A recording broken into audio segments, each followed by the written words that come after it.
اعوذ باللہ من الشیطان الرجیم، بسم اللہ الرحمن الرحیم۔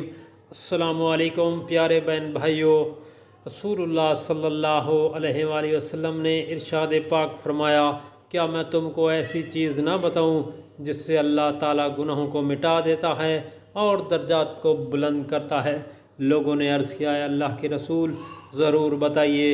نبی پاک صلی اللہ علیہ وآلہ وسلم نے ارشاد فرمایا، ناگواری کے باوجود وضو کرنا اور مسجد کی طرف زیادہ چل کر جانا اور نماز کے بعد نماز کا انتظار کرنا۔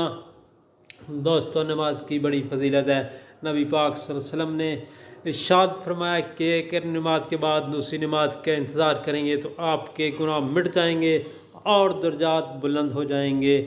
دوستو، آپ سے گزارش ہے، ریکویسٹ ہے کہ آپ بھی خود بھی نماز پڑھیں، گھر والوں کو بھی اس کی ترغیب دیں اور دوست احباب ان کو بھی اس کی طرف راغب کریں، اور نبی پاک صلی اللہ علیہ وآلہ وسلم کا ارشاد پاک اپنے گھر والوں، دوستوں، عزیز و اقارب میں شیئر کریں۔ اللہ پاک آپ پر رحم فرمائے گا، آپ کی پریشانیاں دور کرے گا اور اس سے ہر کسی کا بھلا ہوگا۔ اللہ تعالیٰ آپ پر رحم فرمائے، آمین ثم آمین۔